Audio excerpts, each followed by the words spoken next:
What is up, guys? Dr. Chase from Action Potential here at Defiant CrossFit here in Austin, Texas. We are going to talk about the GHD today, one of my favorite tools, but oftentimes very neglected by members at the gyms that we operate out of, and in general, the non-advanced lifting population. It is a somewhat daunting looking piece of equipment, not so straightforward as maybe a cable stack or one of your erg machines, whether that's a bike, rower, something like that. But once you understand how to use them, an absolute powerhouse for developing strength and power in your posterior chain as well as in your core. So let's talk overview of the entire system here. So of course, we're gonna have our pads here. This is where the majority of our body contact is going to be. These pads can look larger, smaller. It can be one continuous piece. There are some of these units that also even have completely spinning pads themselves. There is a rod that goes through the center in which they can rotate. I don't necessarily love those ones because that motion creates instability, and that instability reduces your ability to create force. Some of these will also have a little knee pad that you can place your knees upon. Those are cool, but not necessarily required. On the backside, we have our foot plate and foot pads. Some GHDs have a vertical slide, which I tend to not change much on the GHD. I tend to keep it at that lowest setting possible. But if need be, you can play around with that. Again, it's not a common feature for most GHD to have that vertical change, but it does exist. These orientations can look different depending on the machine itself or the manufacturer. All of these GHDs are going to have some sort of slide mechanism that allows you to move the foot plate back and forth, but they oftentimes have 1,000 different knobs to secure them in place, which is very nice when you're doing things, but a little bit more annoying when you need to quickly move from one position to another. Holy cannoli.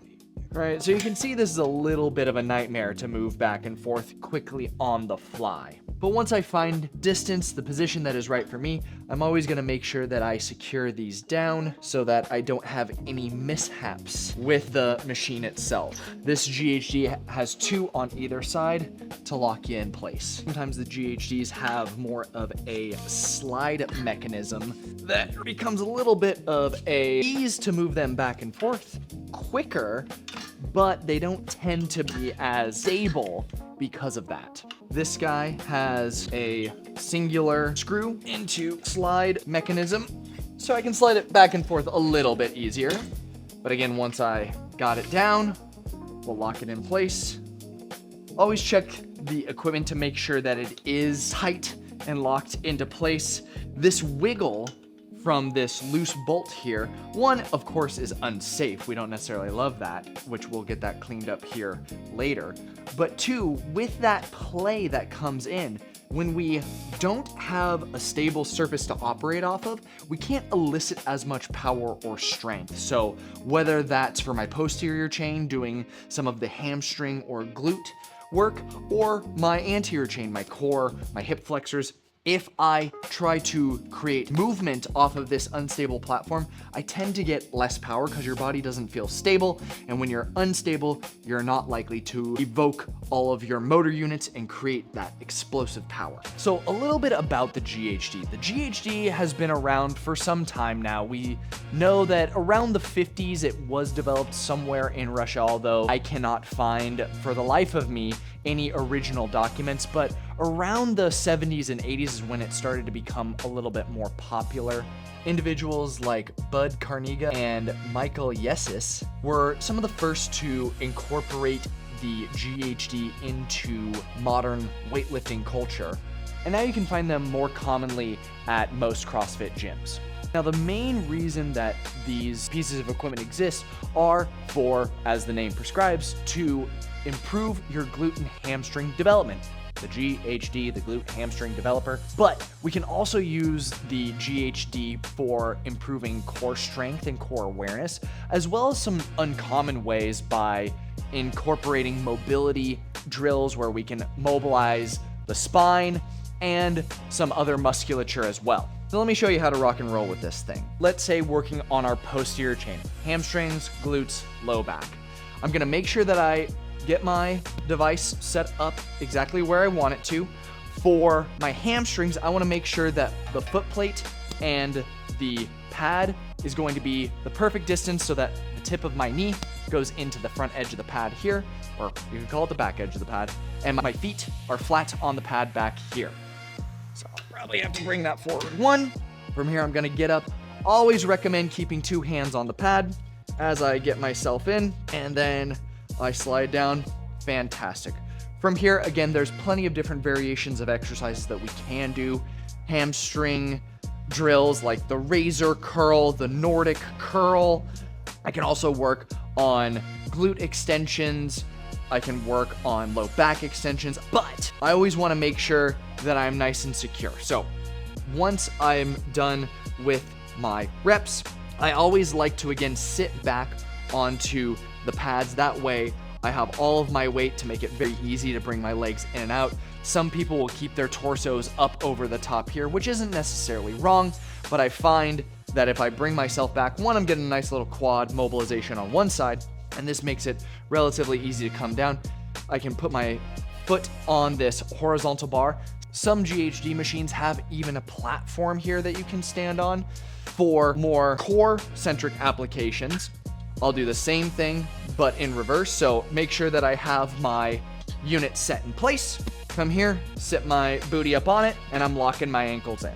Same thing as I get off. I always want to make sure that I have my hands secured somewhere before I pull my legs out.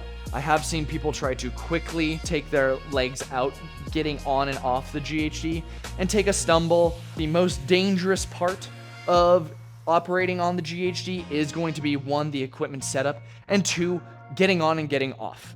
When we're rocking and rolling on the GHD, we want to make sure that we're really cognizant of knowing where we are on this pad, because that's going to be the main determinant of what muscle tissue is going to be turned on, stimulated, activated. Let's use our little friend here to demonstrate some things. A lot of people get on the GHD and say that they are doing one activity when how they've set themselves up on the GHD reflects and is likely stimulating different tissue. So let's start with, again, the classic glute hamstring developer. Come here, bitch. So depending on where my pelvis is, I'm going to be activating slightly different tissue when I extend on up. This spine skeleton is relatively thick, so it'll be a little hard to demonstrate some of that. But if we notice when my femurs are the main contact and my pelvis is on the far side of the GHD, when I go to straighten my body out, right, the muscle that is doing the primary motion, again, if the spine is straight here, is going to be my glutes. Again, if I've locked the legs down, we come up, right? The motion is happening all at this hip joint. Main drivers are gonna be the glutes again. If, let's say, I'm back a little bit further and my pelvis is on the top here, my legs are more solidly locked in place. Let's say we push it back, but this thing's a son of a bitch to go back and forth, so I'm not gonna do it. If from here, the motion is happening where I'm still bending forward and coming up, all of that motion is now coming from my low back, my spine, my spinal erectors, QL, all of that stuff. It's not to say that you're not getting some sort of stimulus out of your glutes and your hamstrings, because those still have to become stable for you to create power and movement at the joints that we're trying to move up here. But I'm gonna be having a lot more activation in my low back than if my pelvis was on the far side of the pads. Same thing exists when we're talking about on the anterior chain. So pelvis on the far side, feet locked into the GHD. As I go back and come up, we can already see the vast majority of the movement here is happening at this ball and socket joint on the pelvis, right? So this is gonna be a lot of hip flexor. This is a reason why in CrossFit workouts, you will see GHDs be prescribed before any heavy weightlifting or rope climbs, things that require a lot of midline or hip flexor strength, because they're trying to pre-fatigue you on this. If I am sitting up here on this far side of the pads, when I go to bend backwards, right? And again, the spine on this model doesn't necessarily move that well. There's legitimately a rod going directly through it, but you could see where if my legs are locked in place and I'm coming back this way and that pelvis is locked in, I'm gonna get much more spinal flexion and extension here than I would being on this far side of the pad. Now, of course, we wanna make sure that we're nice and safe on these GHDs. So figuring out how we are going to scale our exercises to make sure that we are accounting for maybe some of the strengths and weaknesses that we have is gonna be beneficial. The ways that I like to scale this are gonna be either utilizing bands and supports to help give me the ability to still maintain my full range of motion while reducing that total load intensity. Another way that I can protect myself from maybe going a little bit too far would be to create some sort of backdrop, like a set of boxes that will allow me to create a firm landing platform for hitting the bottom of something like a Nordic curl. How I would be looking to progress my different GHD movements. I always like to start off with very simple, can I hold positions, otherwise known as isometrics. And so simply giving myself exposure in those positions can be beneficial. I always like to think about getting about 2 minutes of total exposure time in my isometric is gonna be a good floor from which to build upon when doing my more dynamic movements. From there, we're going more into that strict realm. Can I, under control, move through the entire range of motion, whether that is the GHD sit-up or a razor curl, something where I am dynamically moving through space on the GHD, but maybe not as ballistically as some of the other movements. Of course, from there, we will add in some speed, which is that ballistic nature. And it's really important to get that ballistic movement in, because when we do something quickly, when we have a quick change of direction, we exert a lot of power or a lot of forces through the connective tissue that is associated with the joint in question. And that is more realistic to real world activity and sport.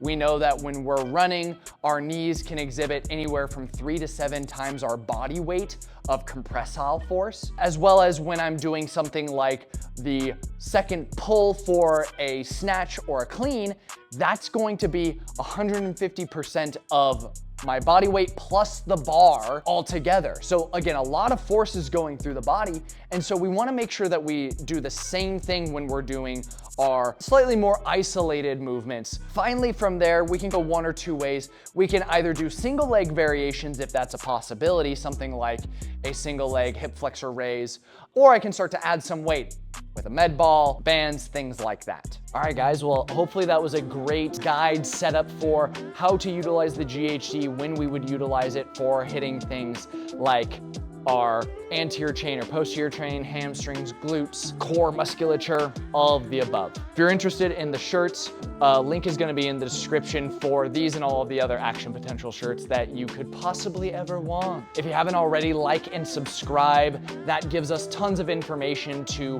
continue to develop and give you guys better content so that you can continue your athletic journey and pursue your potential.